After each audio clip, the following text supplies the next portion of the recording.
veut qu'à travers cette démarche, la notion d'accueil trouve tout son sens.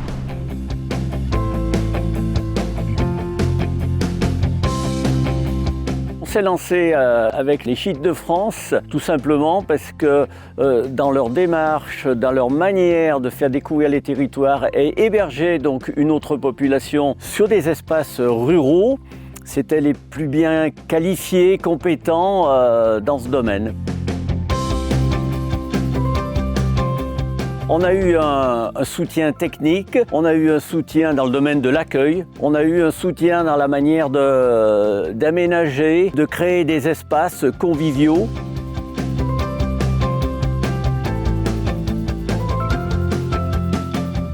On souhaitait aussi qu'il y ait un échange entre populations de différents milieux. On souhaitait aussi qu'à travers cette démarche, autant le locataire que le propriétaire apprennent quelque chose. On voulait que l'échange soit constructif.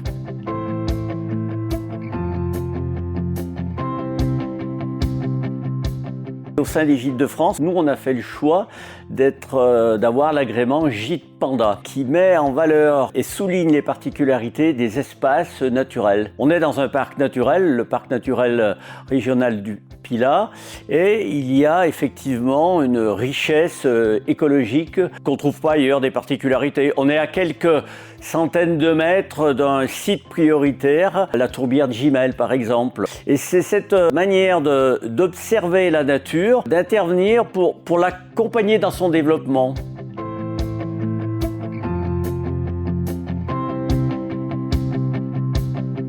On a aussi donc un devoir vis-à-vis de la clientèle, des personnes qui viennent dans le gîte, qui découvrent ce milieu, ont besoin de mesurer la différence, constater sur le terrain la différence. Qu'est-ce que c'est qu'un gîte panda? C'est un engagement pratiquement au quotidien. En fonction de l'évolution de la nature, des saisons, du climat, on a différentes interventions à faire. Par exemple, au niveau d'entretien de l'espace, veiller à les laisser ouverts, tout en conservant des zones ombragées pour préserver les sols.